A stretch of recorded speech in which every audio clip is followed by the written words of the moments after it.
Yes बेटा। तो everyone start करें यहाँ से। पहले आपके प्रीवियस लेक्चर के जो डाउट्स हैं या वर्कशीट 2 के डाउट्स हैं वो होंगे डिस्कस, और उसके बाद हम आगे नेक्स्ट जो टॉपिक चल रहा है उसमें हम आगे जाएंगे। ट्रेड डिस्काउंट, कैट डिस्काउंट अभी चल रहा है टॉपिक। यस बेटा। सेवेंथ क्वेश्चन का जो लास्ट ये अभी पेंडिंग है, अभी पेंडिंग छोड़ दो। कुछ चीज़ें न्यू मिलेंगी ऑलवेज वर्कशीट में ना। अच्छा ये ठीक है, ये कर सकते हैं।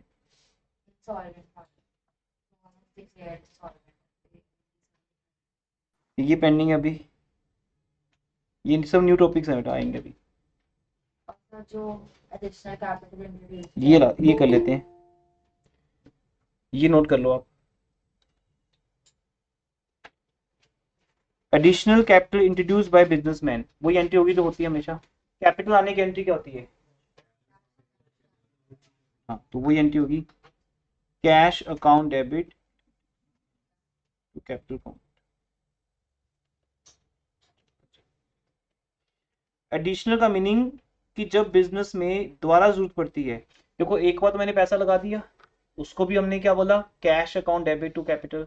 फिर जब बिजनेस में दोबारा पैसा लगाना होगा, अगेन मैं उसको बोल दूंगा कैश टू कैपिटल। अब वो कैश की जगह पे अगर बैंक के थ्रू आता है पैसा, चेक के थ्रू आता है, तो बैंक डेबिट। अभी तो कुछ लिखा नहीं ना, तो पैसा कैसे आ रहे हैं? कैश में आ रहे। एडिशनल का मीनिंग दोबारा जब आता है पैसा, और आता रहेगा।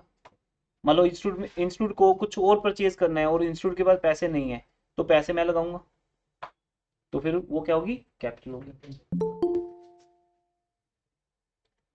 और एक्सेप्ट दैट वर्कशीट 2 डिस्कस हो रही है एवरीवन, ऑनलाइन स्टूडेंट्स। प्रणव, निष्ठा, दिव्यम, हिमांशु, वंशिका, जो भी आप लोग हो ऑनलाइन बेटा, वर्कशीट 2 के डाउट्स ले सकते हो अभी आप। उसमें फर्स्ट 6 क्वेश्चन मैं भी डिस्कस करूंगा आपके साथ। 7th क्वेश्चन के अंदर एक बार डिस्कस कर लें क्या क्या किया आपने, चेक करो बेटा। नंबर 1 आंसर चेक करो, क्योंकि इनके आंसर्स नहीं होते ज़्यादा एंट्रीज के ना, एंट्री ही बनानी पड़ती है हमें।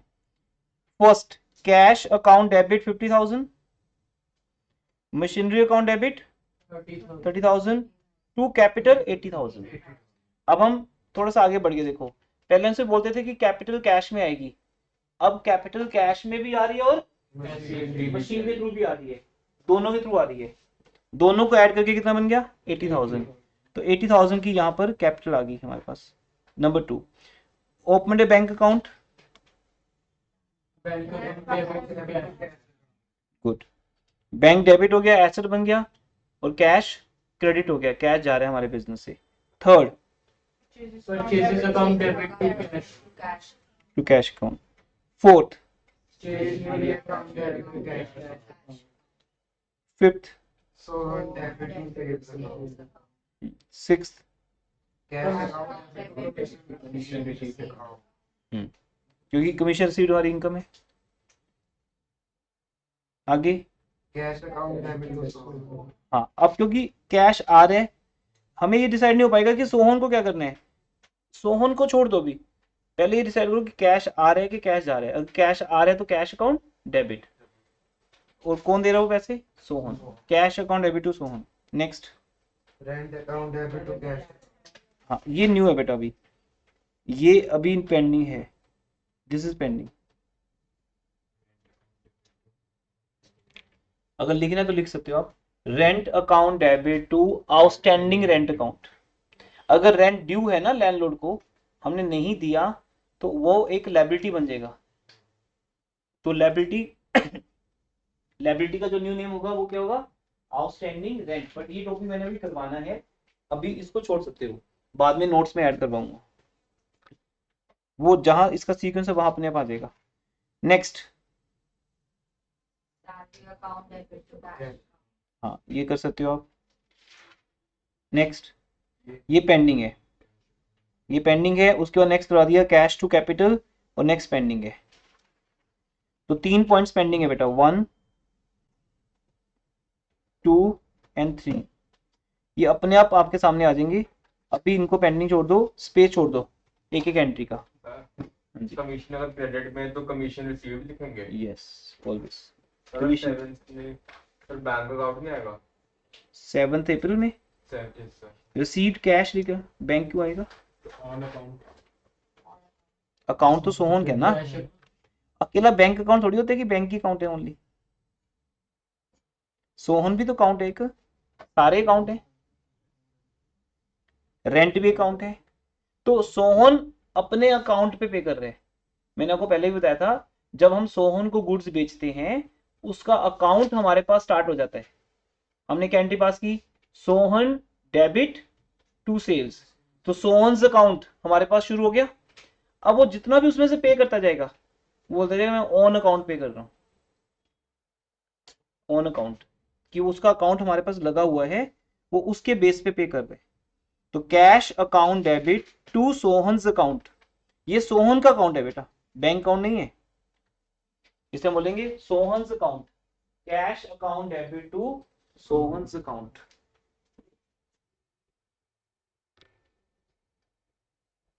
नेक्स्ट, और कोई डाउट किसी का?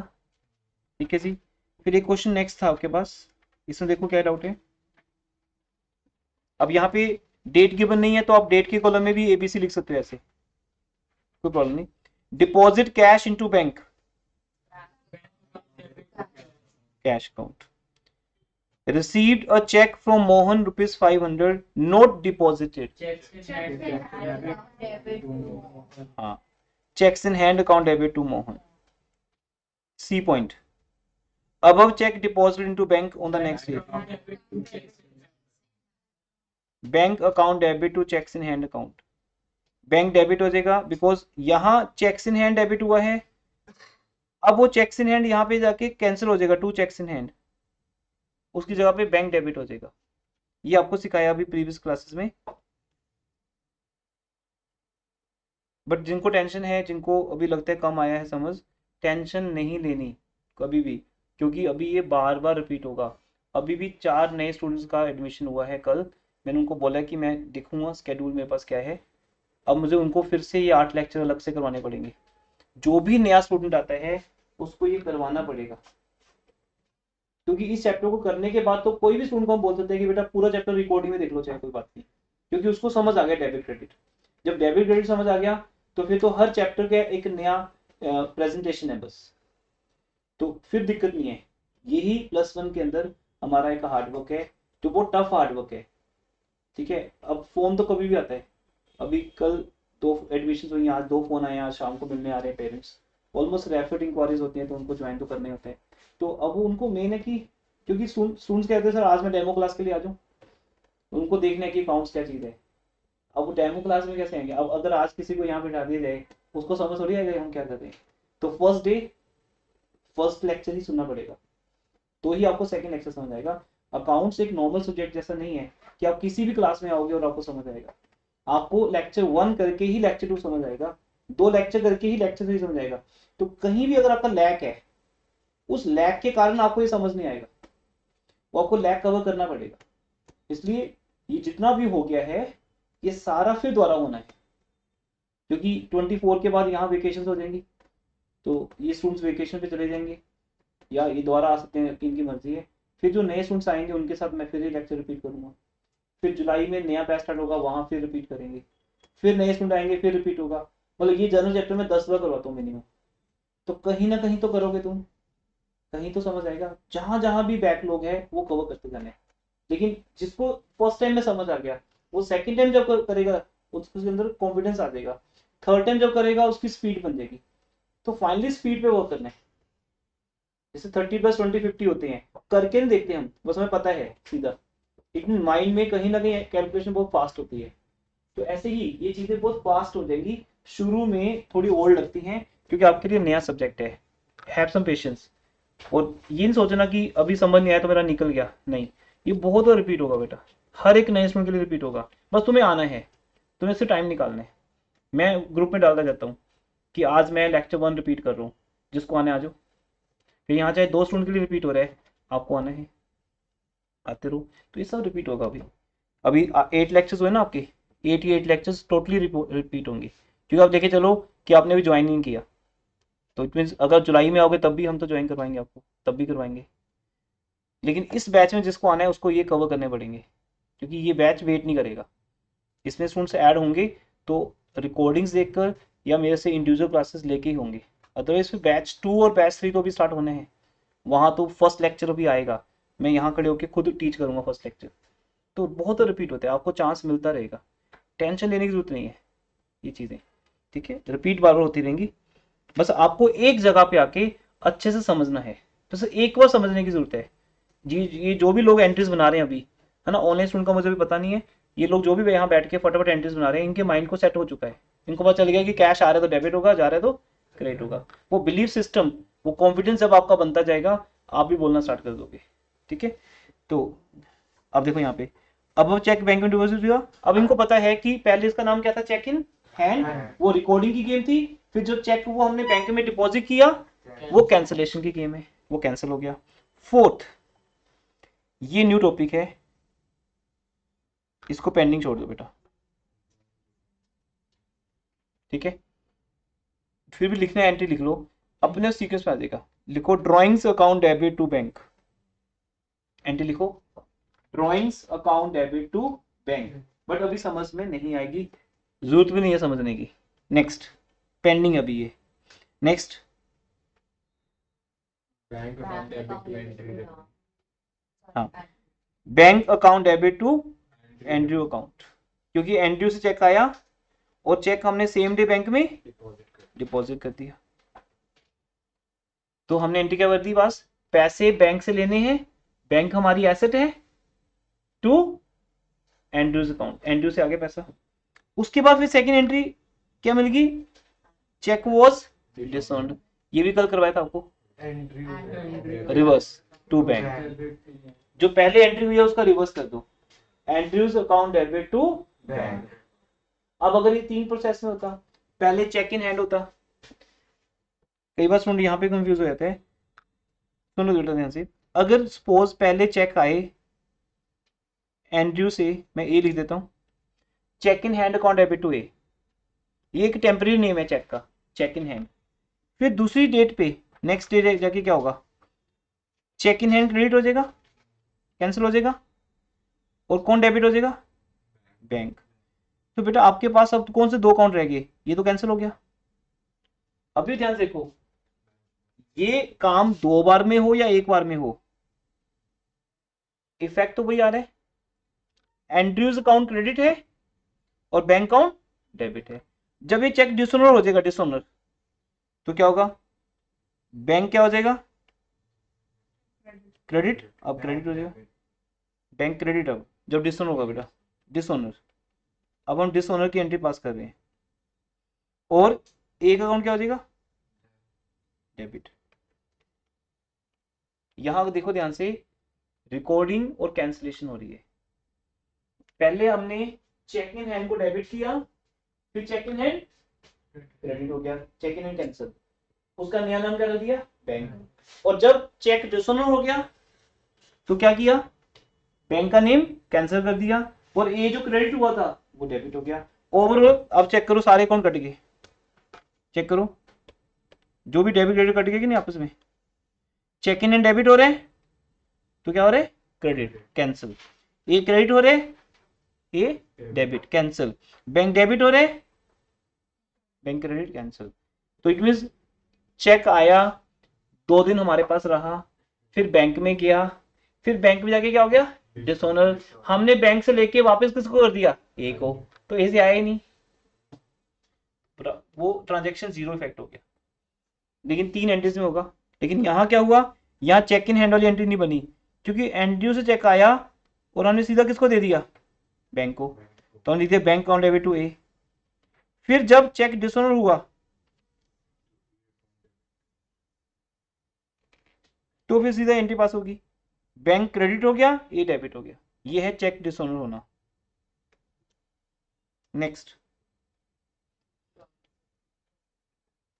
Withdraw cash from bank for personal use, drawings to bank account, to bank, बेटा कैश बैंक से जा रहा है ना, तो कैश अकाउंट में से जा रहा, कैश इंपॉर्टेंट है, बैंक, पैसा बैंक से जा रहा है, drawings account debit to bank account.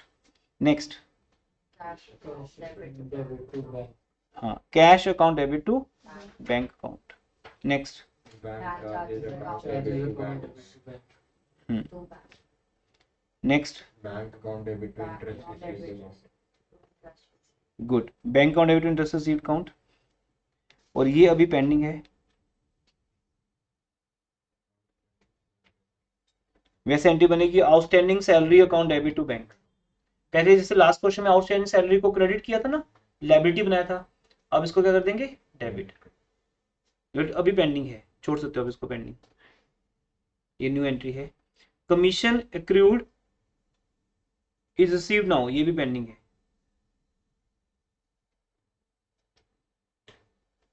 कुछ चीजें पेंडिंग रहेंगी आपके साथ हमेशा वर्कशीट की, क्योंकि वो आगे का वर्क है वहां से, कुछ प्रीवियस कुछ नेक्स्ट ऐसे रहते हैं ना वर्कशीट में मिक्स। अब ये आपको दी थी टेस्ट प्रिपरेशन के लिए, इनमें किसी एंट्री पे डाउट है किसी को? एंट्रीज में परचेज और सेल लिखा पर रिटर्न नहीं लिखा है इसके साथ, तो हम लोग इनको ऐसे क्या गुड्स रिटर्न बैक, देखो ना बेटा, ये टॉपिक अभी न्यू है, मतलब आपके साथ डिस्कस नहीं हुआ, बट हम इसको अभी यहीं पे डिस्कस कर लेते हैं। गुड्स रिटर्न बैक जो कि परचेज रिटर्न है, which was purchased in cash, तो हमने कैश ही वापस कर दिया। अब हम परचेज रिटर्न अकाउंट नहीं ओपन करेंगे। मैंने आपको क्या कहा था याद है, परचेज रिटर्न और सेल रिटर्न, ये दो अकाउंट का लिंक क्रेडिट के साथ है। जब आप गुड्स क्रेडिट पे खरीदते हो या क्रेडिट पे बेचते हो, यहां तो हम कैश ही वापस कर रहे हैं। तो गुड्स परचेज की क्या एंट्री बनी, गुड्स जो कैश में परचेज की थी क्या एंट्री बनी थी, purchases account debit to cash. जब ये गुड्स हमने क्या की, वापस की, तो रिवर्स एंट्री होगी। ये ऐसे देखो यहाँ पे,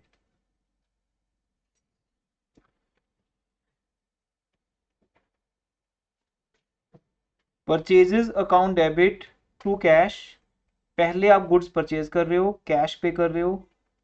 सपोज आपने 10,000 की गुड्स परचेज की, उस 10,000 की गुड्स में से बेटा अगर आप कुछ गुड्स वापस कर रहे हो, तो आपको उसका कैश वापस हो गया, cash account debit, reverse entry pass होगी।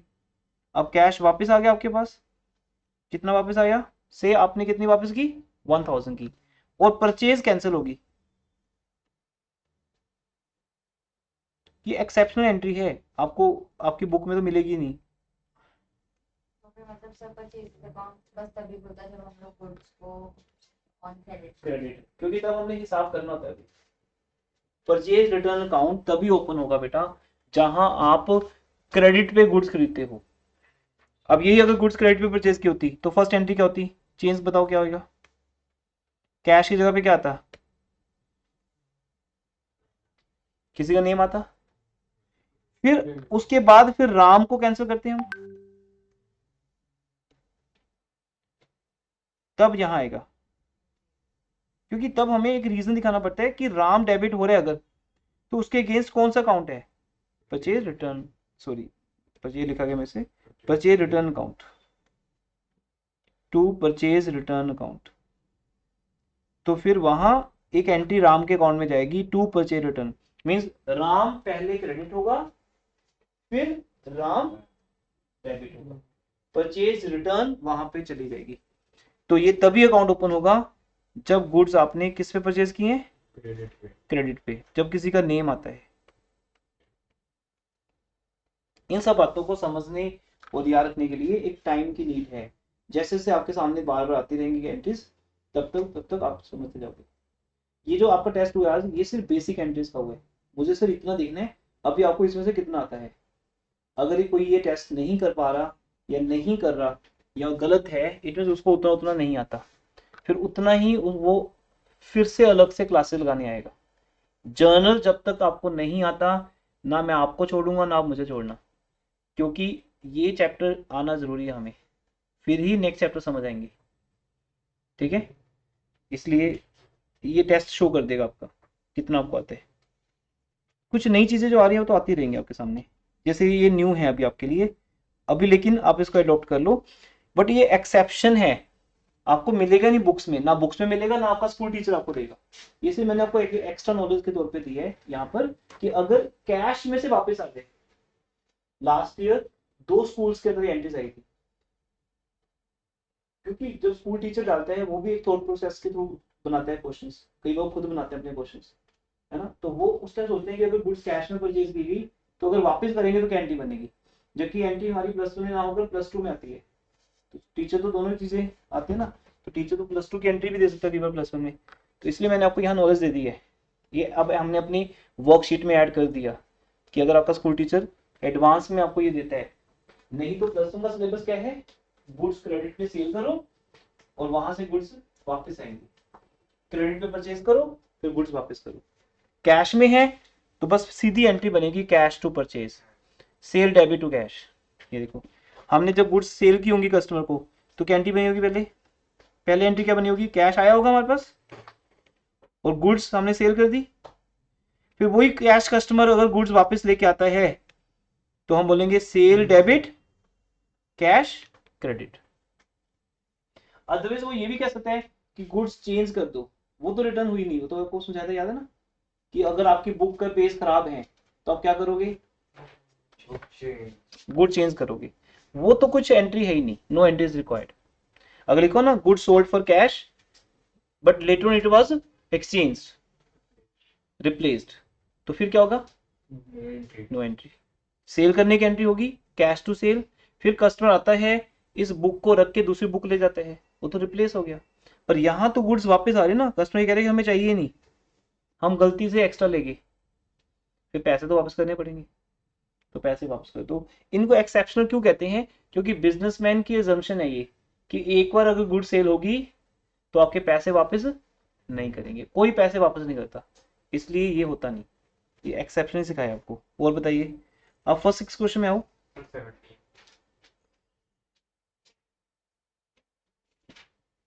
हाँ जी बोलो बेटा। ये जो ड्रॉई वर्ड आपके लिए नया है, ये ड्रॉई छोड़ दो, आप इसको डेटर कह सकते हो, डेटर या कस्टमर। वो अकाउंट्स की लैंग्वेज में एक नाम ये भी है ड्रॉई। जब हम बैंक की लैंग्वेज पढ़ते हैं ना तो बैंक डेटर को क्या बोलते हैं, ड्रॉई।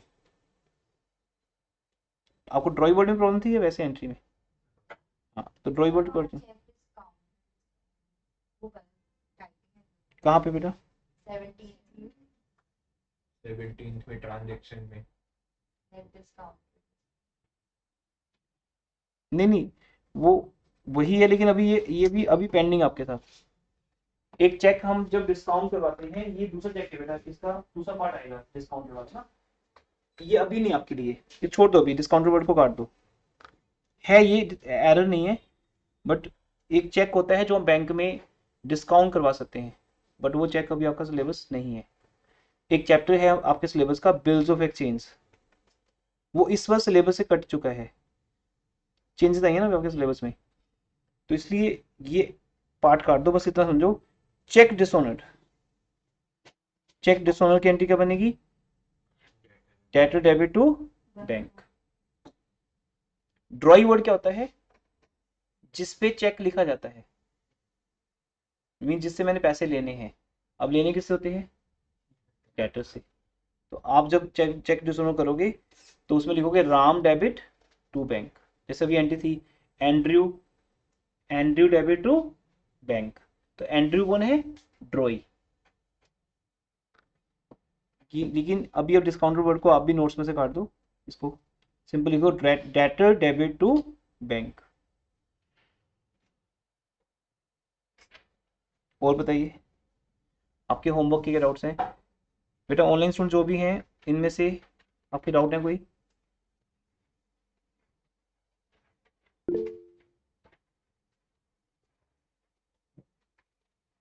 ठीक है, अदर्स बेटा। अब फर्स्ट 6 क्वेश्चन भी डिस्कस कर लेते हैं, आपके कोई डाउट है बताइए। ये 6 केसेस लास्ट क्लास में जो आपके साथ मैंने ओपनिंग एंट्री डिस्कस की थी, लास्ट क्लास में जो स्टूडेंट एब्सेंट थे उनको समझ नहीं आएगी ये बात।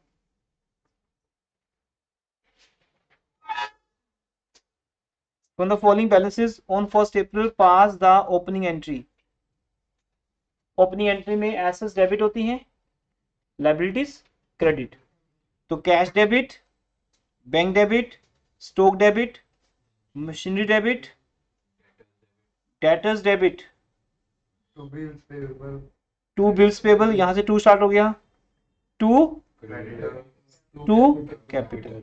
अब चेक करो क्या अमाउंट मैच होगी, ठीक है, it means there is no balancing figure, opening entry complete है, इसमें हमें सब दिया है। मतलब बिल्स पेबल क्या होता है? ये वही चैप्टर बेटा जो पेंडिंग है अभी आपका, जो अभी सिलेबस में नहीं है, बिल्स ऑफ एक्सचेंज, इसको समझाने के लिए पूरा चैप्टर कराना पड़ता है। अभी हम इतना समझ लेते हैं बस इन शॉर्ट कि अगर आपने किसी को पैसे देने हैं तो उस पर्सन के दो नेम्स होते हैं, एक क्रेडिटर और एक बिल्स पेबल। बिल्स पेबल का मतलब कि बिल अभी पेंडिंग है पे करना, तो वो पर्सन आपके लिए क्या बन जाता है, लायबिलिटी। क्या बन जाता है, लायबिलिटी, क्योंकि अभी समझ नहीं आएगा वो चीज। क्रेडिटर का ही दूसरा नाम है बिल्स पेबल, इसलिए अभी आपको फिलहाल दिमाग में क्या रखना है, कुछ चीजें नेक्स्ट सिलेबस से रिलेटेड हैं, वो अगर नहीं समझ आती तो टेम्परेली ये मान लो कि वो एसेट है या लायबिलिटी है, ये समझ लो।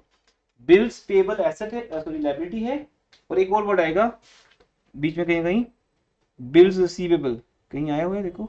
नहीं, अगर लिखा हो बेटा बिल्स रिसीवेबल तो वो डेबिट होगा। क्यों डेबिट होगा, क्योंकि अभी हमने वो पैसा लेना है किसी से, अभी हमें वो रिसीव होना है, वो हमारी एसेट है, लेकिन ये किसका नाम होता है, ये डेटर्स का नाम होता है। किसका नाम होता है, डेटर्स का। डेटर्स डेबिट, बियर डेबिट या डेटर्स डेबिट, ठीक है। ऐसी बिल्स पेबल किसका नाम है, क्रेडिटर्स का। ये चैप्टर है जो आपको समझाता है सारी बातें, बट इस बार कर चुका है, बट मैं आपको इसकी नॉलेज दूंगा क्योंकि इसकी नॉलेज हमें जरूरी है। हमें कैश बुक चैप्टर में चाहिए, कई कई चैप्टर्स में नेम आएगा, लेकिन अभी जर्नल में नहीं करते इसको। अभी जर्नल में ना आप इतना समझो बस कि bills payable is the other name of creditors. Creditors का ही दूसरा नाम क्या है, बिल्स पेबल।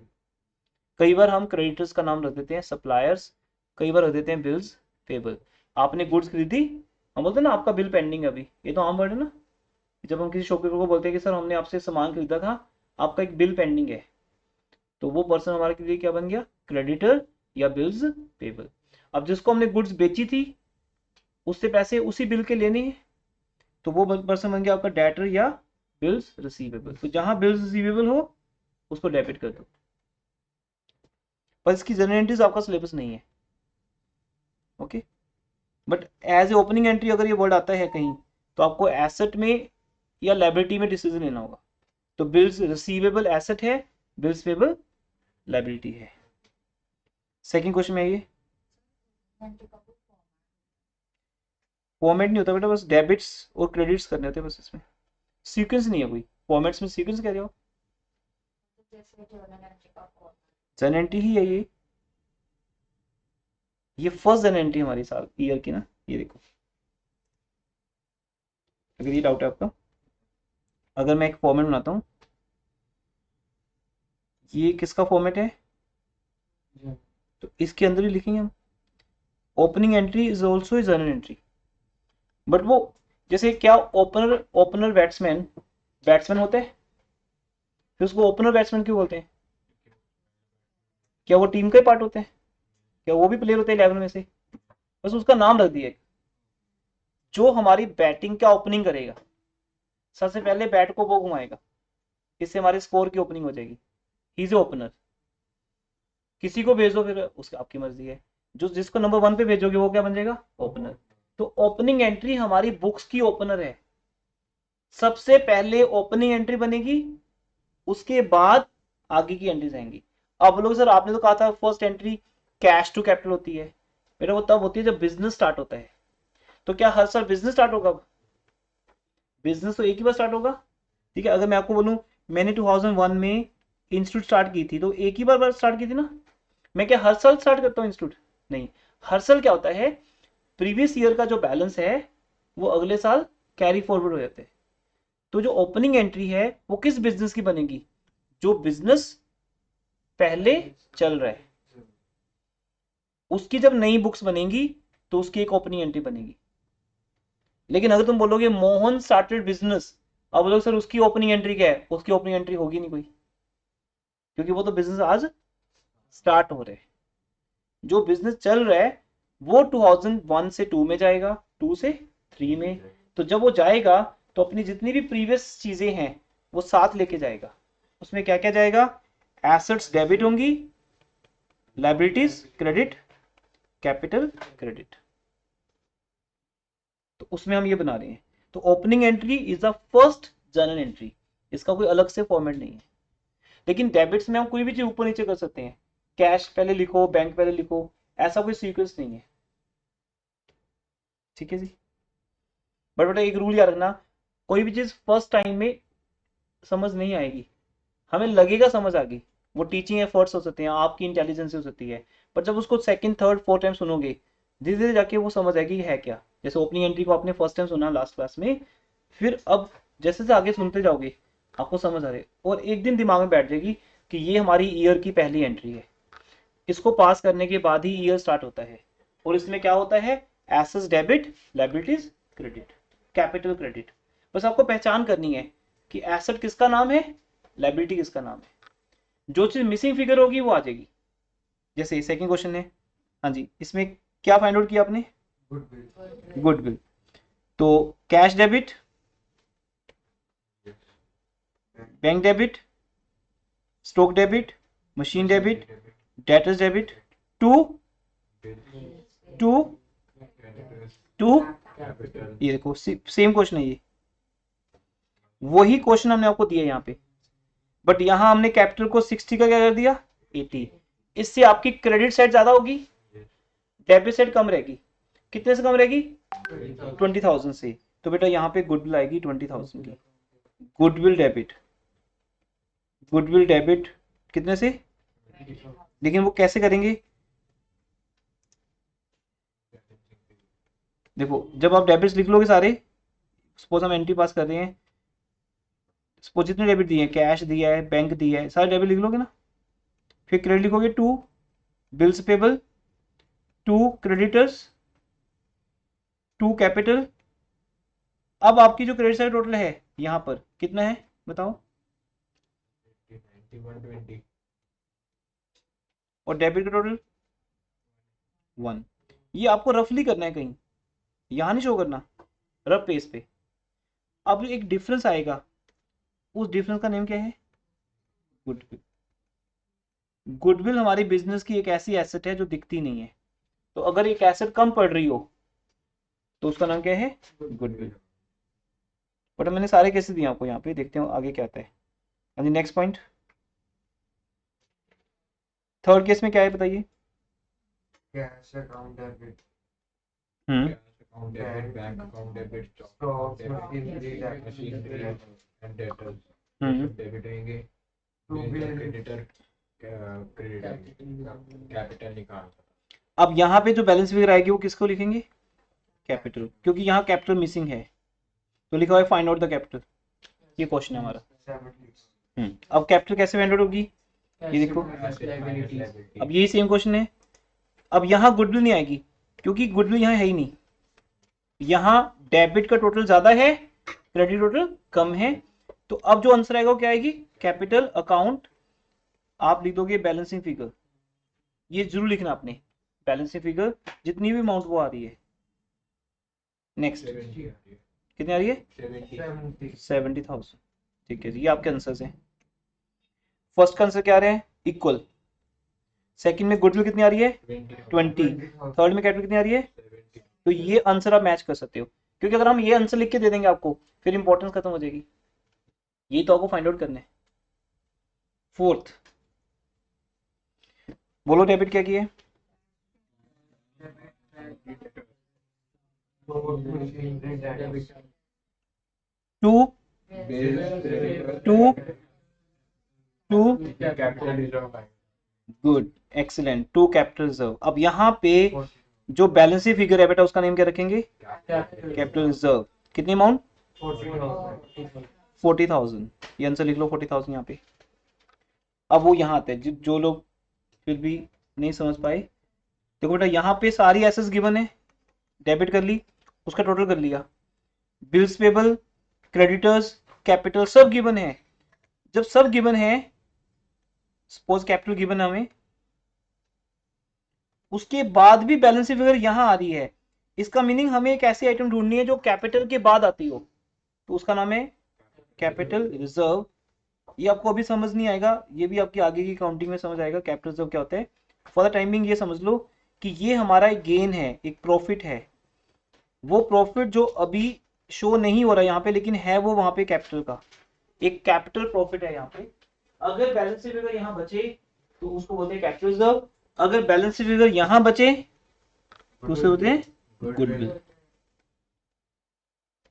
इसलिए बेटा सीक्वेंस बन गया अब हमारा, देखो अगर सबसे पहले देखें तो हो सकता है कैपिटल मिसिंग हो, अगर कैपिटल गिवन है तो हो सकता है क्या गिवन, क्या मिसिंग हो, गुडविल, या ये नंबर 2 ऑप्शन आ गई।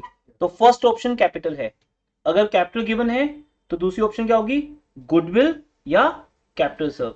डेबिट में गुडविल, गुडविल हमारी एक इनविजिबल एसेट है, जिस कारण से मार्केट में आपका नाम होता है, रेपुटेशन होती है आपकी, जिस कारण से कस्टमर आप तक वापस पहुंचता है, तो ये डेबिट है, ये गुडविल है।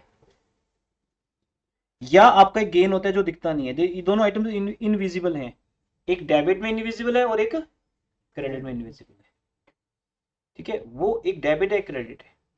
जैसे यहाँ पे मेरे साथ एक पर्सन खड़े हुए हैं, क्या वो दिख रहे हैं, तो बस वो इनविजिबल है, बस वो क्लास में हमेशा मेरे साथ होते हैं लेकिन आपको दिखते नहीं, दैट इज कॉल्ड गुडविल, उस पर्सन का नेम क्या है, गुडविल, राइट।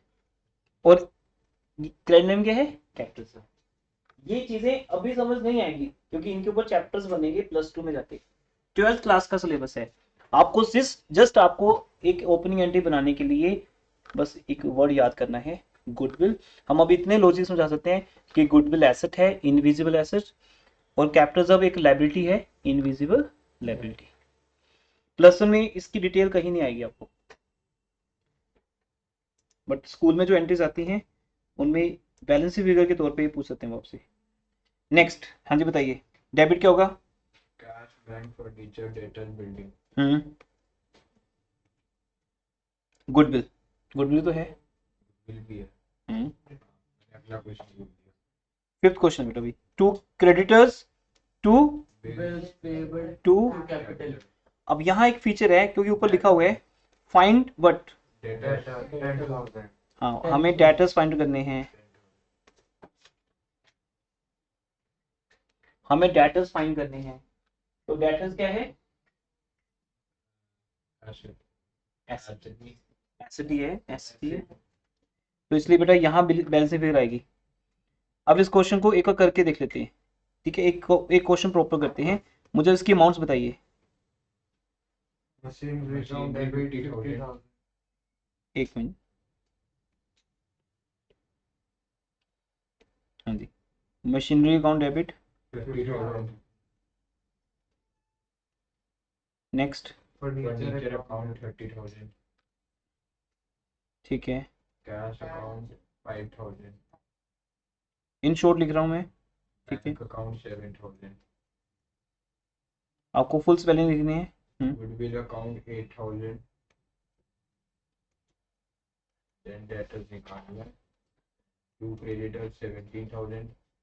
ऑलवेज एक लाइन पेंडिंग छोड़ दिया करो, क्योंकि जब आपका सेकंड टेस्ट होगा, ये बेसिक टेस्ट था, अब परफॉर्मेंस टेस्ट 2 होगा, उसका लेवल इससे हायर होगा, अपर होगा, फिर और हायर होगा, फिर और जैसे जैसे आपकी मेच्योरिटी बढ़ती जाएगी। अभी मैंने ये टेस्ट अपने हिसाब से नहीं बनाया है, आपकी मेच्योरिटी, कि इतना तो कोई भी मेच्योर होना चाहिए इन एंट्रीज को समझने के लिए, ठीक है, तो वहां ये एंट्रीज आएंगी।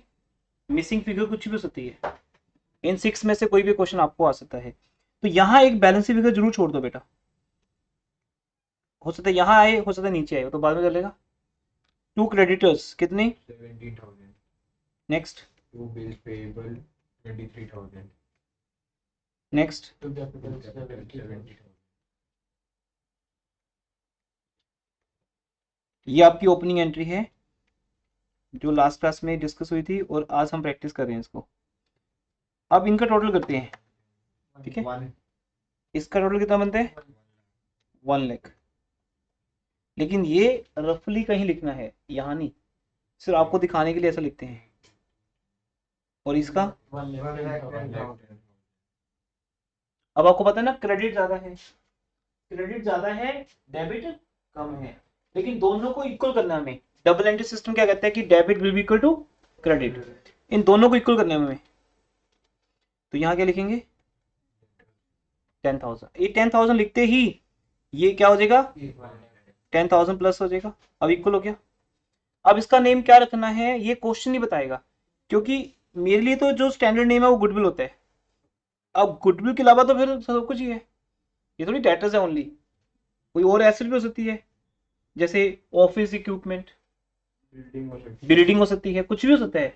वो खुद बताएगा कि उसका नाम क्या रखना है, उसका नेम क्या रखना है डेटर। और अगर वो मेंशन नहीं करता तो फिर आप डिसाइड करोगे, फिर नोट डाल दोगे कि it has been assumed that difference is called debtor. ये अजम्पशन लिया आपने। डेटर्स क्यों मानोगे, क्योंकि हर बिजनेस के पास क्या होता है बेटा, cash, bank, furniture, machine, building, office equipment नहीं, डेटर तो होते ही हैं। तो आपके लिए जो ज्यादा नियर बाय है कि डेटर तो होते ही है सर, और अगर डेटर गिवन है, कैश मिसिंग है, तो कैश तो होता ही है। तो किसी भी बिजनेस की ये 4-5 एसेट्स तो होती हैं। जैसे ये मेरा बिजनेस है, पक्का कैश होगा, मेरा एक बैंक अकाउंट भी है, मेरे डेटर्स भी हैं, स्टॉक भी है। तो हो सकता है यहाँ पे हम क्या रख लेते हैं इसका नाम स्टॉक, ये भी रख सकते हो, दैट्स गुड ऑप्शन। तो आप ऑप्शन लोगे, इसलिए वो खुद ही लिख देते हैं कि क्या मानना है। ये तो हर स्टूडेंट अपने हिसाब से लिखेगा, कोई डेटर, कोई स्टॉक, कोई बिल्डिंग लिख देगा। इसलिए वो लिखा हुआ वहां पे क्या अज्यूम करना है कि मिसिंग फिगर क्या है डेटर्स। ये क्वेश्चन मिसिंग आइटम निकालने का है। ये ओपनिंग एंट्री क्या कहती है कि आपके पास कितनी एसेट्स हैं, कितनी लायबिलिटीज हैं। तो उसमें से अगर कोई एक भी चीज पेंडिंग है वो आपको फाइंड आउट करनी है पहले। जब फाइंड आउट हो जाएगी तभी आप आगे बढ़ोगे। इसके बाद नेक्स्ट एंट्री क्या होगी नेक्स्ट डे की, ये हमारी ईयर की ओपनिंग एंट्री है, ईयर के स्टार्टिंग में।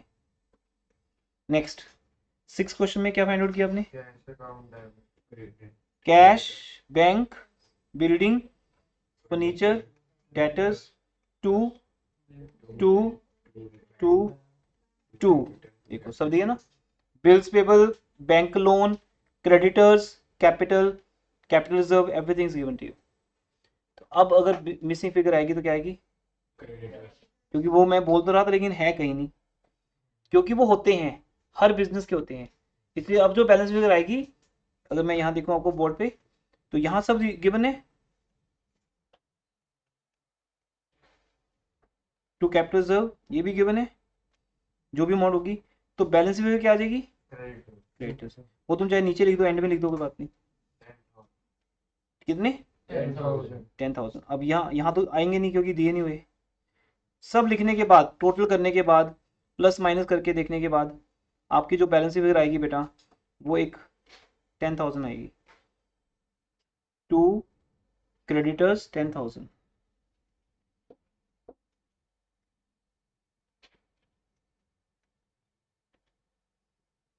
कैपिटल कितना दिया है, चलो जो भी दिया लिख लेना। ये आपके पास एक बैलेंस फिगर आ जाएगी, ये जरूर लिखना ब्रैकेट में कि हमने आंसर कहाँ निकाला है। अब इसके बाद आपके स्कूल का कोई क्वेश्चन ऐसा हो नहीं सकता जो आपको ना आता हो, क्योंकि ओपनिंग एंट्री को लेके आपके स्कूल टीचर का एक्सपीरियंस इससे ज़्यादा है ही नहीं, क्योंकि इससे ज़्यादा सिलेबस ही नहीं है। और वो किसी बुक से क्वेश्चन डाले, कल्याणी, टीएस, मैं 10 बुक्स कवर कर रहा हूँ वर्कशीट के थ्रू। अभी तो वर्कशीट मिलनी स्टार्ट नहीं हुई आपको अभी, क्योंकि अभी मैं ज़्यादा बर्डन नहीं डाल रहा आपके ऊपर, ठीक है। अभी जितना आप कर सकते हो उतना ही दे रहे हैं। वर्कशीट का एम होता है कि हर एक बुक के क्वेश्चन को कवर करना, क्योंकि एक बुक तो हम करेंगे यहाँ डीके गोल, पर बाकी बुक्स को कवर करनी है ना। तो उन बुक्स में जितने भी पॉइंट्स होंगे, मैं कभी टीएस के क्वेश्चन टेक ओवर करूंगा, कभी कल्याणी के, कभी कुछ कभी कुछ, तो आपको कवर करके देंगे वो क्वेश्चन अपने फॉर्म में कन्वर्ट करके। ठीक है जी, ये हो गया आपकी वर्कशीट डिस्कस। अब जो जो पेंडिंग है पॉइंट्स, ये अभी पेंडिंग छोड़ दो, क्योंकि अभी हमें अपना टॉपिक कंप्लीट करना है, rate discount and cash discount. तो वापस आते हैं वहाँ पे।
Trade and cash discount,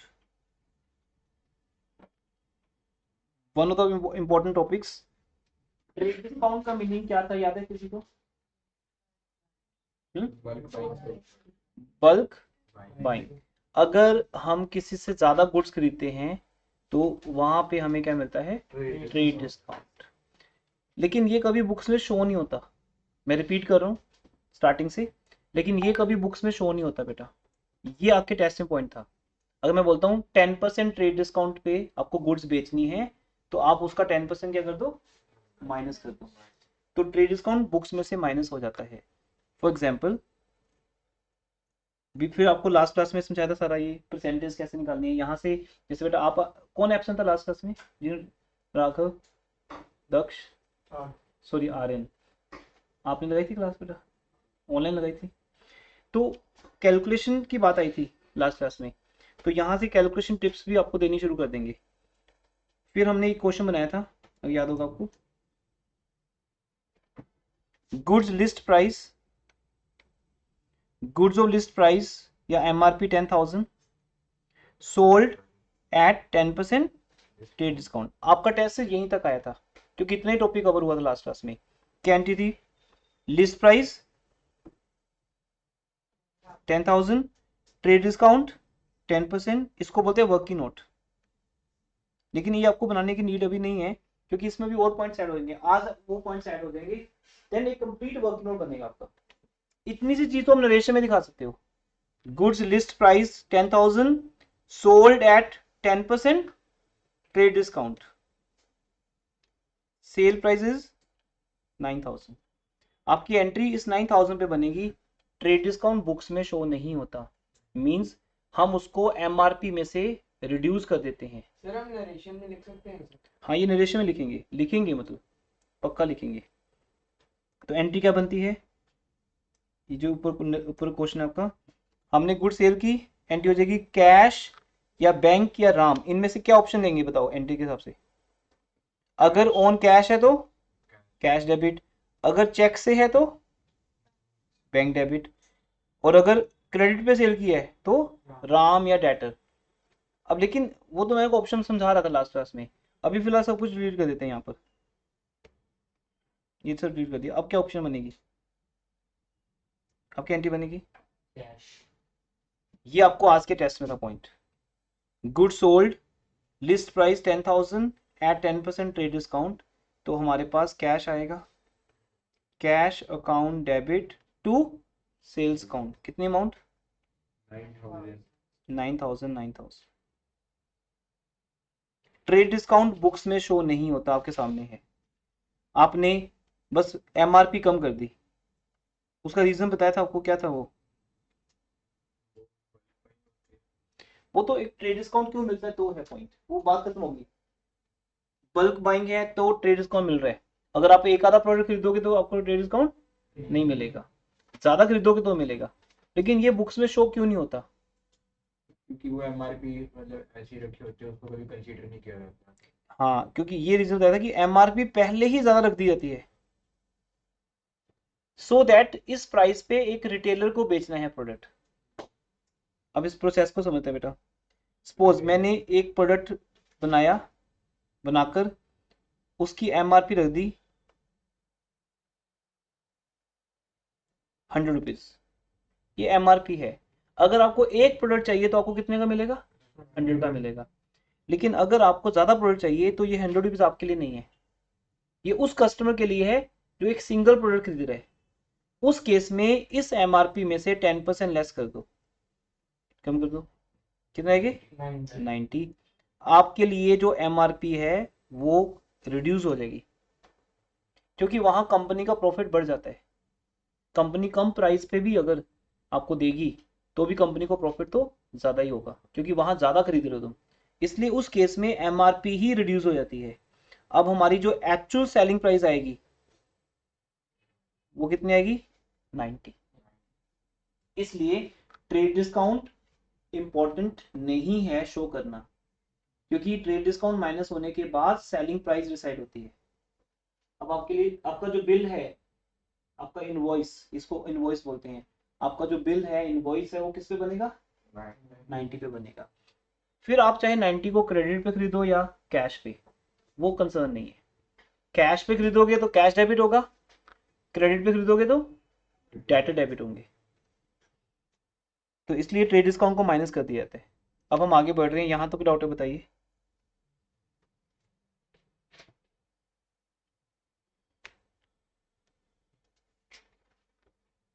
clear है ये पॉइंट सबको?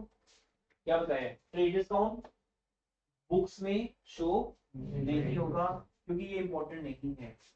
एमआरपी को रिड्यूस करने का एक तरीका है, इसलिए आपके लिए 100 रुपीज का प्राइस है और आपके लिए 90 का प्राइस है। इन दोनों का प्राइस अलग अलग करती है, क्योंकि ये मेरे से सिंगल प्रोडक्ट खरीद रहे हैं और ये मेरे से 10 प्रोडक्ट खरीद रहे हैं, दोनों की भी प्राइस डिफरेंट है। वो सामने से मैं लिख के दे रहा हूँ। तो अगर आपको ट्रेडिंग चाहिए तो आप भी 10 प्रोडक्ट खरीदो। अब आप आइसक्रीम का ब्रिक 1 खरीदोगे या 10 खरीदोगे, ये तो आपकी रिक्वायरमेंट है। घर में फंक्शन है तो 10, अगर हमें वैसे लेके जाना तो 1। तो जो एक प्रोडक्ट है वो हमेशा किस पे मिलेगा, एमआरपी। इसलिए यहाँ 2 एमआरपी नजर आ रही है, दिख आपको एक रही है लेकिन 2 है यहाँ पे।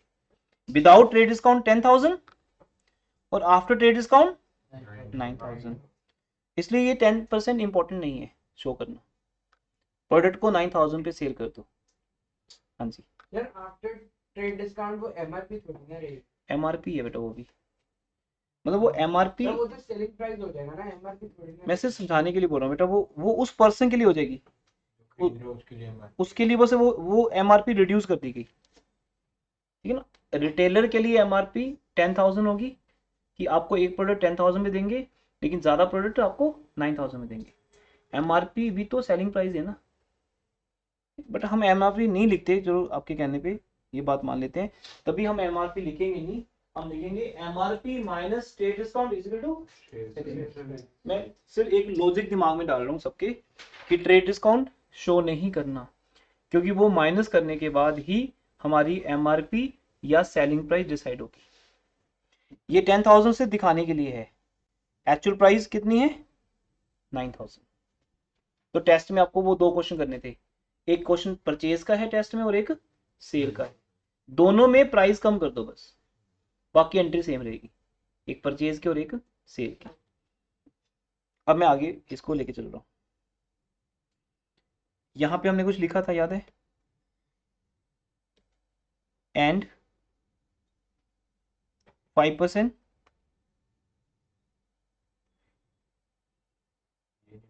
लिखा था, नहीं लिखा था, ऐड कर लो फिर अभी, इसी में ऐड कर लो, एंड 5% कैश डिस्काउंट। तो क्या चेंज आएगा,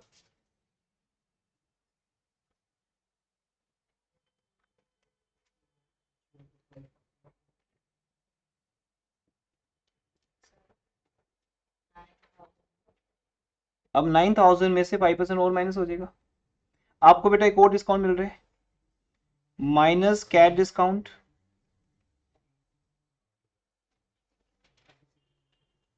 एट द रेट 5%।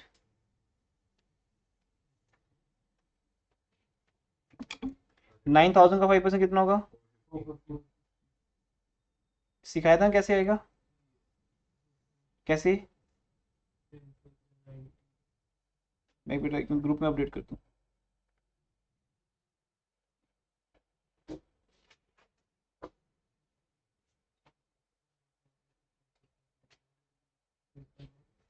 कैसे आया था याद है, 9,000 का 10%।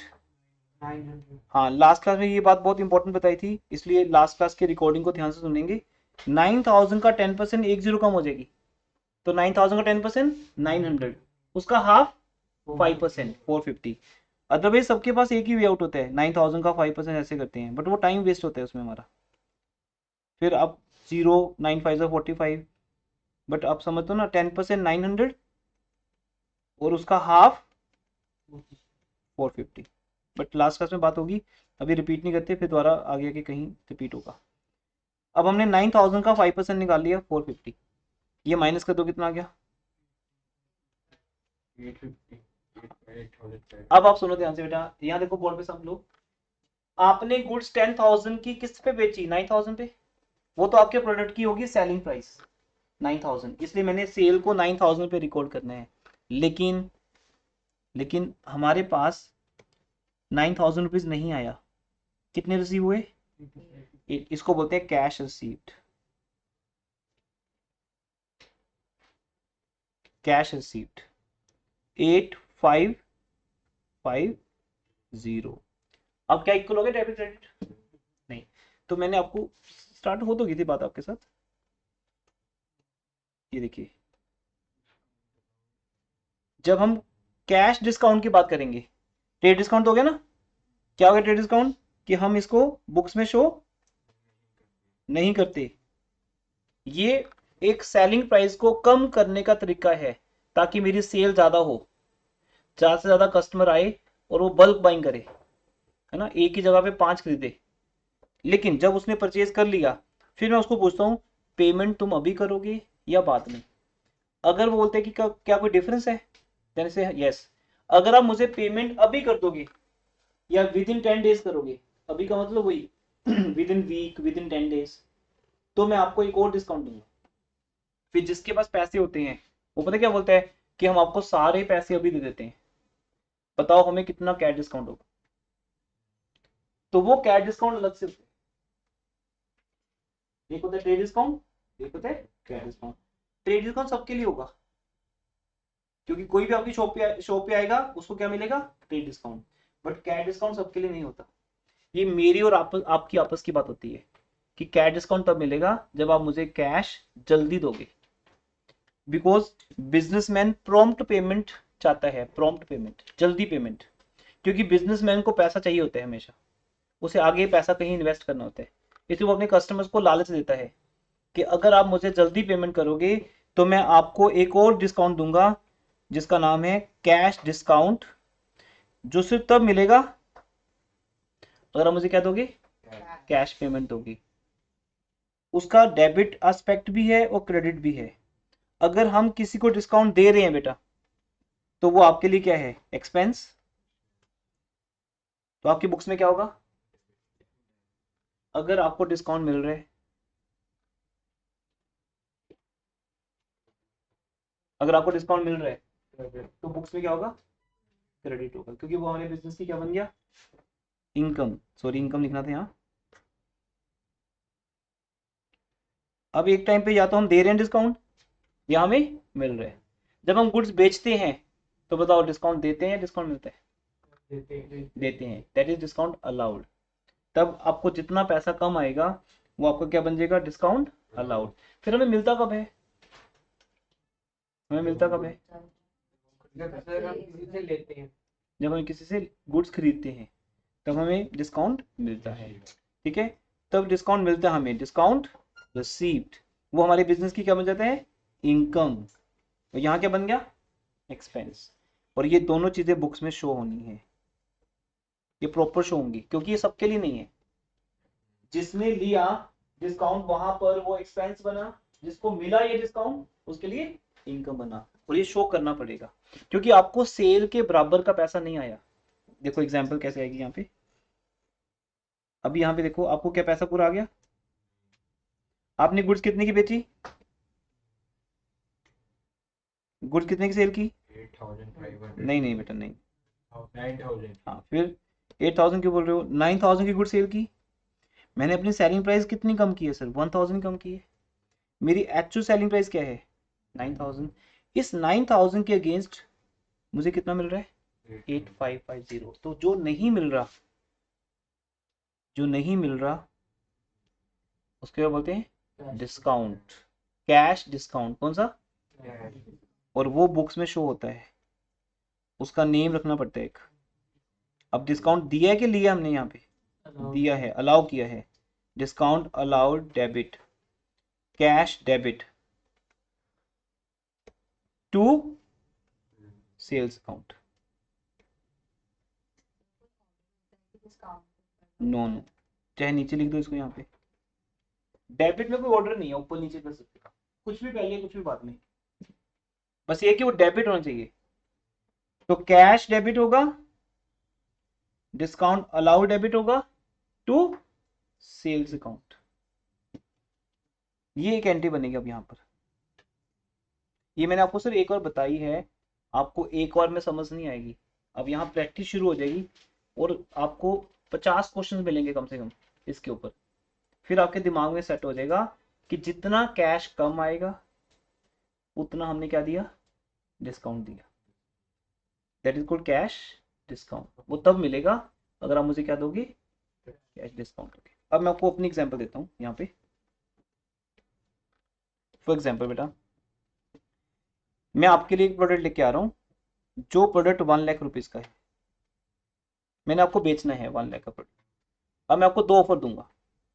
एक, वो ऑफर जो सबको मिलेगा, that is called trade discount.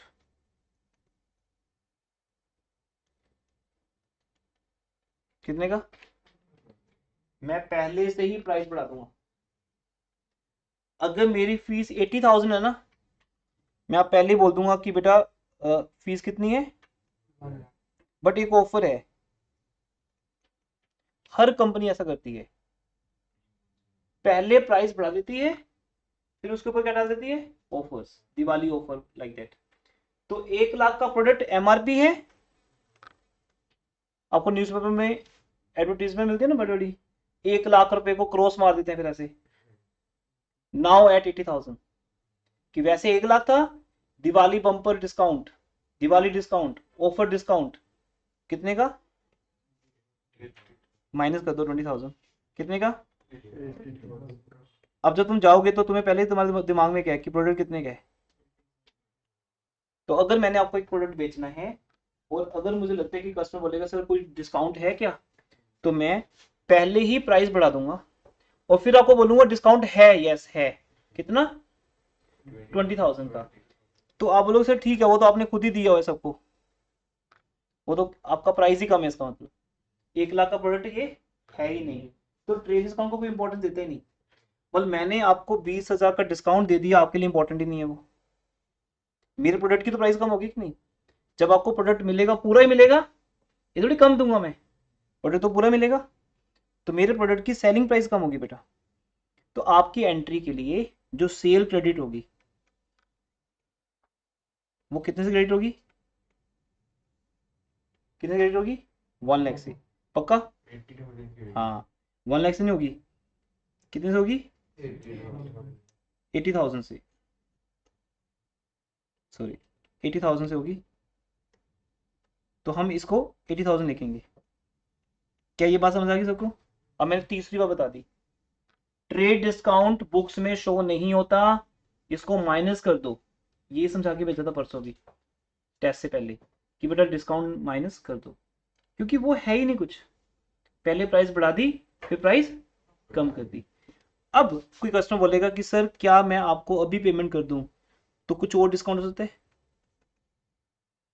तो आप उसको बोलोगे हो सकता है, बट प्रोवाइडेड, शर्त है कि आपको सारे पैसे अभी देने होंगे।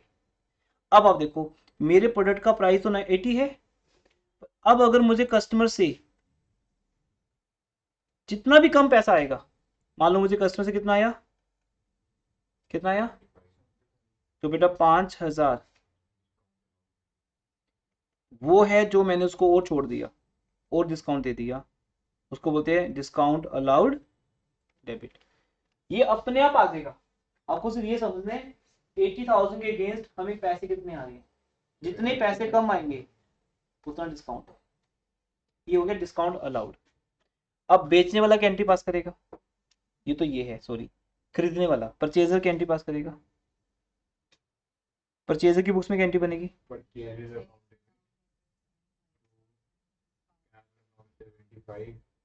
देखो उसके लिए भी परचेज प्राइस कम होगी, परचेज प्राइस 1 लाख तो रही नहीं।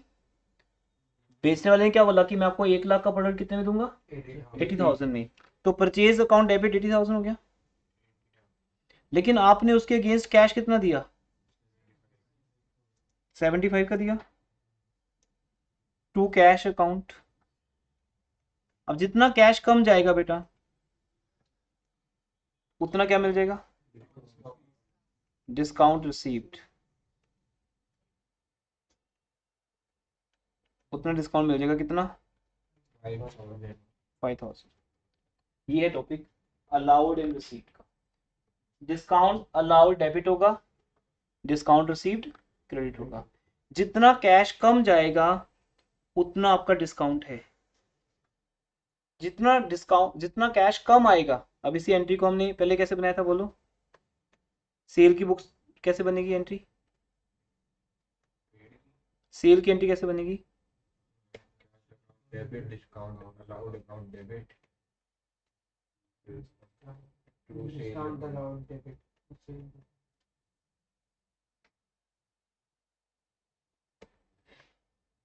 To to sales account sales account. Cash कितना आएगा, 75 डिस्काउंट कितना दिया, 5 सेल कितने की 80,000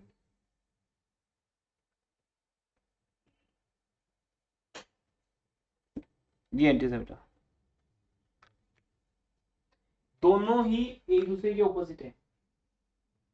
एक सेलर बना रहे, ये एंट्री कौन बना रहे,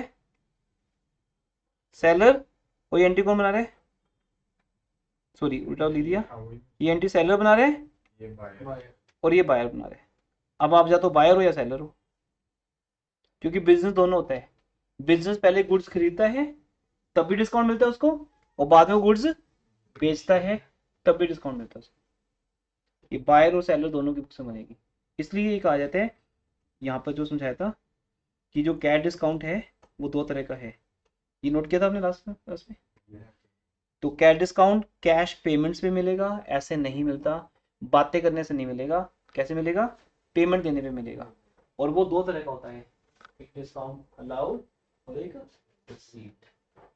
सेलर के लिए अलाउड, बायर के लिए रिसीव्ड। ये नया टॉपिक है।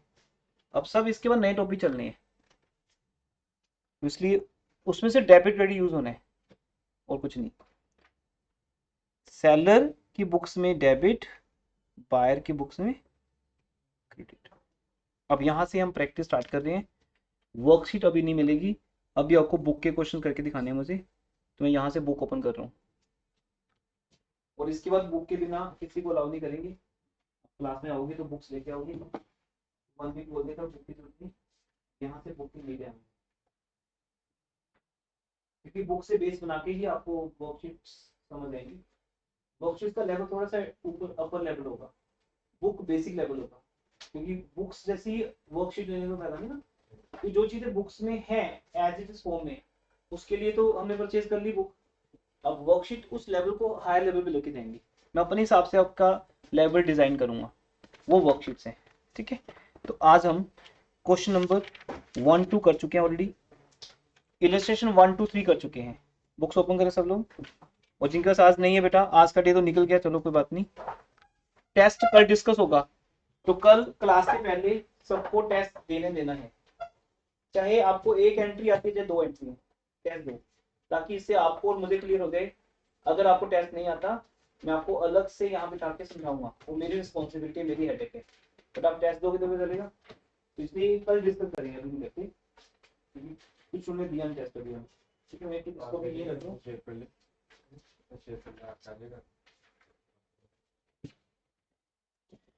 हाँ जी बेटा। इलस्ट्रेशन 1 2 3 हम कर चुके हैं, उसमें कोई डाउट है किसी का अभी भी? मैं पीडीएफ शेयर कर दूंगा, कोई ऐसी दिक्कत नहीं है। हाँ, जिसको सेटिंग होती है तो ठीक है, नहीं तो मोबाइल अगर आपके पास है तो चल जाएगा काम।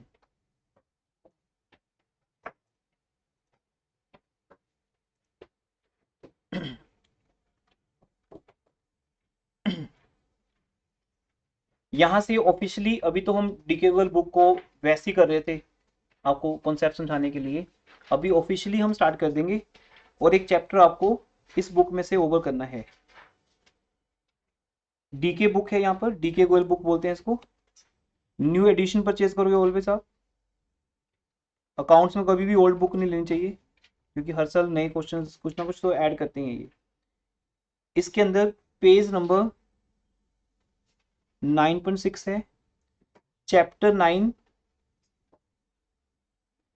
फर्स्ट टू 8 चैप्टर्स थ्योरी है, हम बाद में करेंगे, डोंट वरी, बट चैप्टर 9 से स्टार्ट किया हमने, क्योंकि हर बुक का स्टाइल क्या है ना, पहले थ्योरी समझाती है। तो थ्योरेटिकल 8 चैप्टर्स हैं आपके, उनमें सिर्फ थ्योरी है, देयर इज नो न्यूमेरिकल। एक चैप्टर में न्यूमेरिकल आएगा, क्या नाम है उसका, अकाउंटिंग इक्वेशन, वो इस जर्नल के बाद हम करेंगे, ठीक है। सो दैट आपका स्कूल न्यूमेरिकल से स्टार्ट करेगा तो they will start accounting equation या जर्नल, थ्योरी से करेगा तो थ्योरी क्लासेस तो आपकी चलनी है जुलाई में, कोई इशू नहीं है, पर एक बार जर्नल और अकाउंटिंग इक्वेशन कर लो, फिर हम स्कूल के साथ चलेंगे, जो जो चैप्टर स्कूल कराएगा वैसे ही हम करेंगे, बट आपकी अंडरस्टैंडिंग यहाँ से डेवलप हो जाएगी। पेज नंबर है 9.6, जहां पर इलस्ट्रेशन 1, 2, 3 डन है हमारे बीच में, हम कर चुके हैं। अब किसी ने नहीं की तो उसका ये पेंडिंग वर्क है, याद है ना, मैंने पिक शेयर की थी। Excuse me, sir. यस बशिष्का, Sir, I've sent you a question in the chat. Can you please tell its answer? Sure.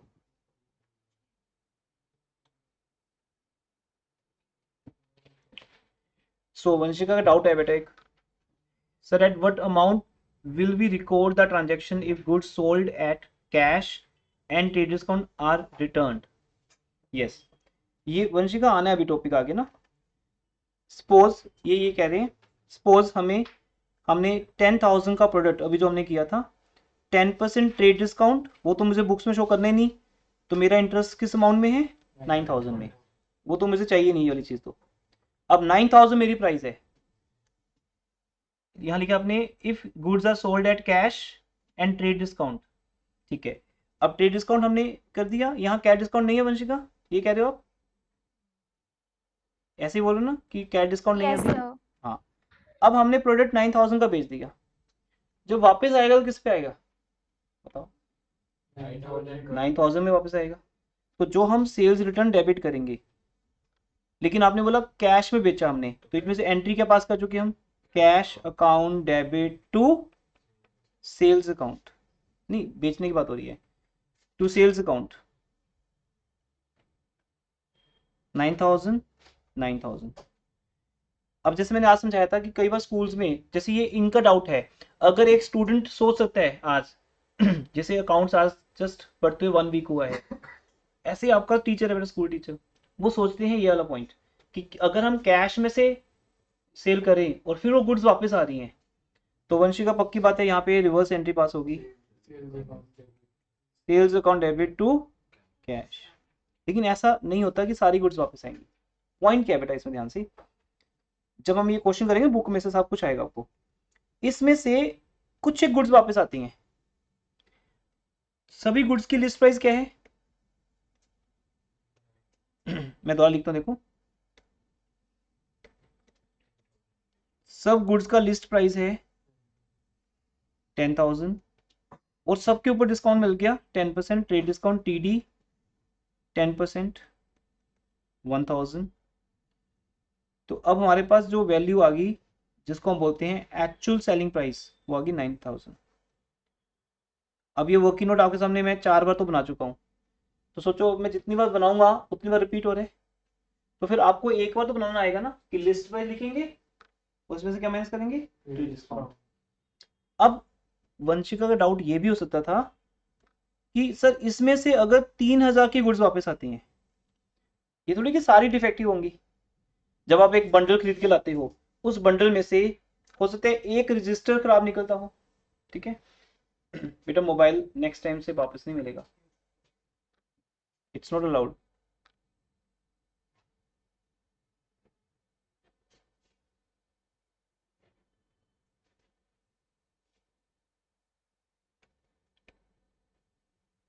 ₹3,000 की गुड्स अगर वापस आती हैं तो क्या 3,000 में वापस आएंगी, नहीं, क्योंकि आपने सारी गुड्स पे क्या दिया है, ट्रेड डिस्काउंट दिए, तो इट मीन 3,000 पे भी दिए। अब 3,000 में से 10% माइनस कर दो, किसी भी वैल्यू का 10% कितना होगा, 10 कम, ऐसे बोलना आपको, तो बोलता हूँ किसी भी फिगर का 10%, एक जीरो कम, 10% मीन्स एक जीरो कम, किसी भी फिगर का 10% मीन्स एक जीरो या एक डिजिट कम, लास्ट वाला। तो 3000 का 10% एक zero come,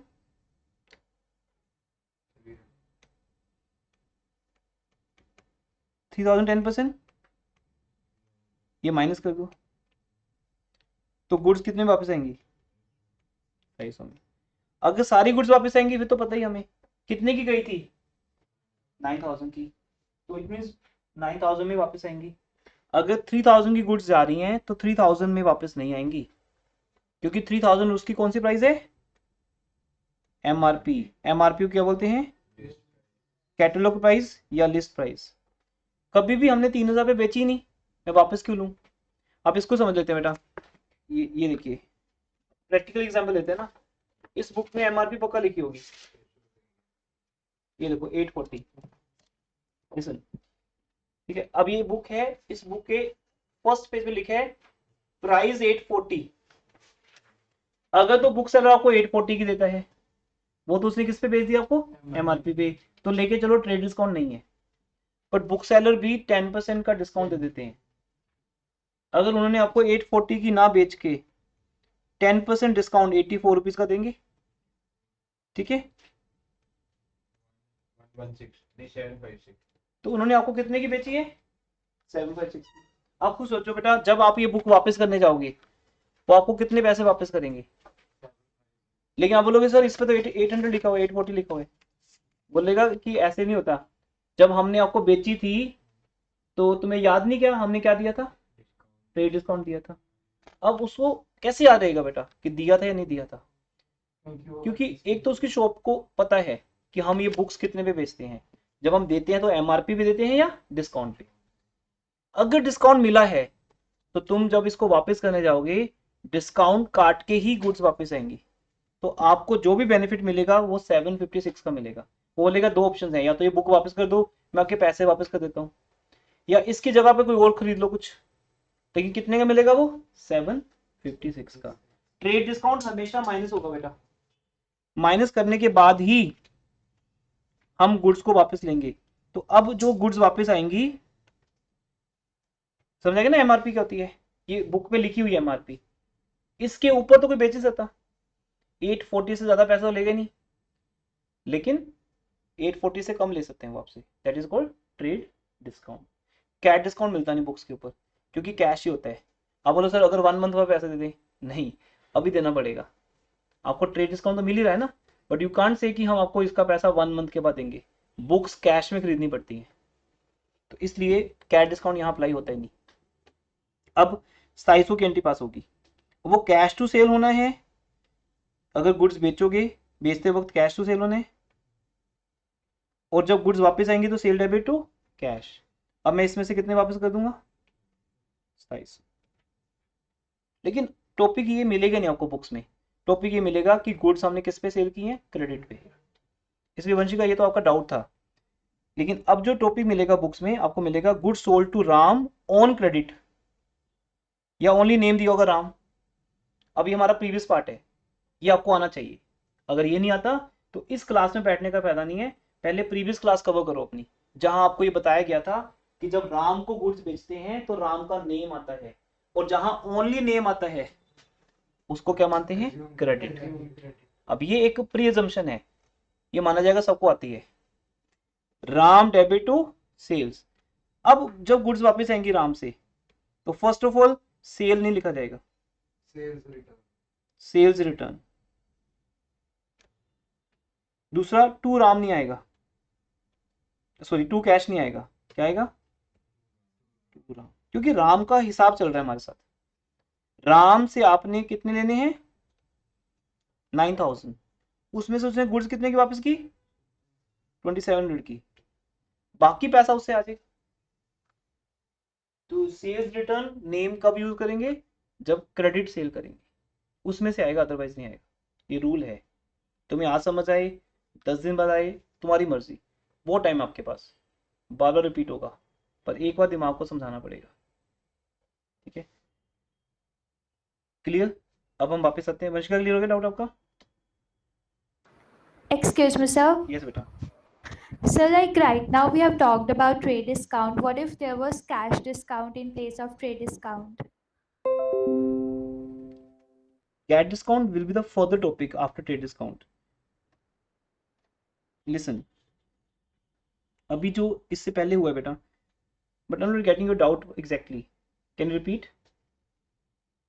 So like right now we have talked about trade discount that if the goods are returned, then we will like trade discount won't be entered in the books. Sure. आगे. If there was like cash discount, then that will be entered. So like how we will record it if the goods are returned back at Okay. cash Okay. discount? Okay. Now got it. Listen. I frame example for you. Say 10,000 list price, because in every time हमें ये करना पड़ेगा. Less trade discount 10%, 1,000, product at 9,000. ये उसकी कौन सी price होगी? Second price. Now if you deduct cash discount at the rate 5%, कितना? 450. So here Vanshika, your doubt is not in the right direction. अभी ये ना, it is at the very premature stage, because when the person is making the payment, then you will giving the discount, and when he has made the payment, he can't return the goods, and when he returns the goods, we will return back the cash. Then in that case, if goods are returned, just suppose he has make the payment, जैसे उन्होंने बोला cash discount भी उसको दे दिया. क्यों दिया होगा? Because उसने हमें कैश दिया होगा. कैश का दर्शन किए बिना मैं डिस्काउंट दूंगा ही नहीं. मेरे सामने टेबल पे कैश रखो, बड़ी बड़ी डील्स होती है बेटा, ऐसे बोलते हैं टेबल पे पैसे रखो, पहले पैसे देख के लालच आता है, then we give the discount. ये एक ट्रेडिशन है हमारे इंडिया की, है ना. सपोज आपको एक प्रॉपर्टी परचेज करनी है, वो प्रॉपर्टी है 2 करोड़ की, ठीक है.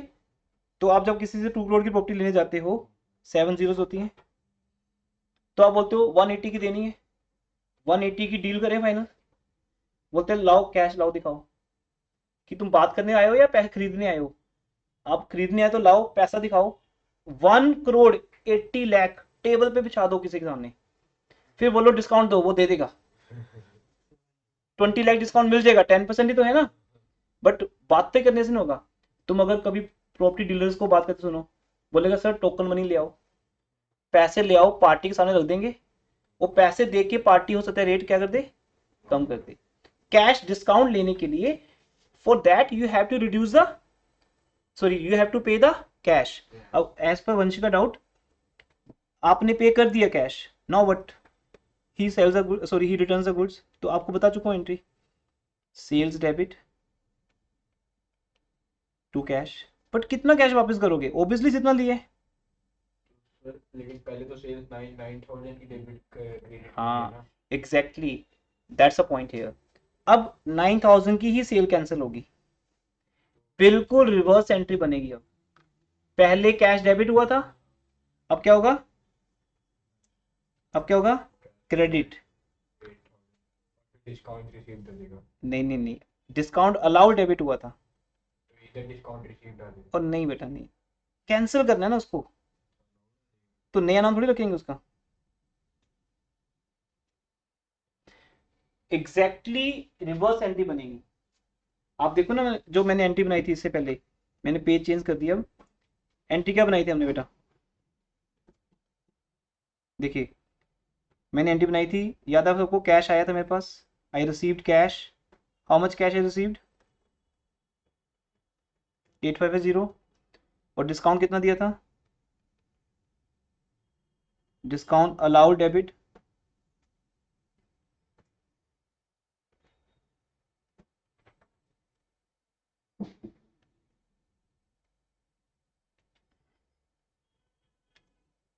वंशिका. ये एंट्री समझ आ गई थी आपको? जब हम गुड सेल करते हैं तो बेटा इसका बिल्कुल एग्जैक्टली आपको ऑपोजिट बनाना पड़ेगा. अब आपको कैश वापस करना पड़ेगा कस्टमर का जो आपने लिया था. ये देखो, अब हम मैच करना, कैश अगर डेबिट हुआ है यहाँ पे क्या हो जाएगा? क्रेडिट. अगर डिस्काउंट अलाउड डेबिट हुआ है, क्रेडिट हो जाएगा. सेल क्रेडिट हुई है, डेबिट हो जाएगी. हर बार आप दो ही चीजें खेलोगे, व्हाट्स अ गेम, रिकॉर्डिंग का और कैंसिलेशन का। अगर आपको सेल को रिकॉर्ड करना आता है क्रेडिट में तो उसका डेबिट एस्पेक्ट क्या रहेगा, सेल्स डेबिट। कैश डेबिट होगा तो कैश क्रेडिट। डिस्काउंट अलाउड जब कैंसिल होगा, जैसे माधव कह रहे हैं यहाँ पर कि डिस्काउंट रिसीव्ड नहीं होगा, रिसीव्ड हमें रिसीव थोड़ी ना डिस्काउंट, हम तो उस अलाउड डिस्काउंट को क्या कर रहे हैं, उसी नाम से कैंसिल करना पड़ेगा, उसका नाम नहीं चेंज कर सकते, उसका अकाउंट नेम नहीं चेंज कर सकते, then it will be there. अगर कैश आपको आ चुका है तो ये बहुत ही रेयर चांस होगा, आपको आपकी बुक में, बोल रहा हूँ बार बार, आपको आपकी बुक में डाउट ही ऐसा क्वेश्चन ही नहीं मिलेगा। अभी तक +1 में क्वेश्चन ही नहीं आया ये वाला कि आप गुड्स कैश में सेल कर चुके हो, बट पॉइंट तो है ना, एक स्कूल एग्जाम में आता है, टीचर्स आस्क दिस पॉइंट, इसलिए आज मैंने आपको वर्कशीट 2 में जो लास्ट के 2 पॉइंट्स थे उसमें इंट्रोड्यूस किया है, तो वो इंट्रोड्यूस हो चुका, डिस्कस होता रहेगा। क्लियर हो गया Vanshika, is it okay? Yes, sir. अभी जो बात कर रहे थे वापस वहां पे आते हैं। डीके गोयल का बेटा इलस्ट्रेशन 1 2 3 अभी कुछ भी बिगड़ा नहीं है, आपने अगर अभी प्रैक्टिस नहीं किया तो अभी कर लो, और उसका क्वेश्चन नंबर 1 और 2। उसके बाद अब वहां पर कैश डिस्काउंट और ट्रेड डिस्काउंट का हेडिंग बना हुआ है। इलस्ट्रेशन 4 देखो, बुक ओपन करें, मैं बुक में पीडीएफ, ग्रुप में पीडीएफ शेयर कर दूंगा। इलस्ट्रेशन नंबर 1 होगी है हमारी, डन है, पीडीएफ शेयर किया था, 2 का भी और 3 का पीडीएफ भी मैंने लास्ट क्लास में शेयर किया था आपको जब मैंने वर्कशीट शेयर की थी। ये तीनों क्वेश्चन इलस्ट्रेशन वाइज हो चुके हैं, और इसका अनसोल्ड पार्ट, बैक क्वेश्चन जिनको बोलते हैं, अनसोल्ड बैक एक्सरसाइज, उसमें आइए, उसमें क्वेश्चन 1 और 2 हो गया हमारा, वो डिस्कस भी हो गया लास्ट क्लासेस में, इतना हमने कर लिया है बुक से। जो थर्ड क्वेश्चन है वो आज आपको अपना आपका होमवर्क है,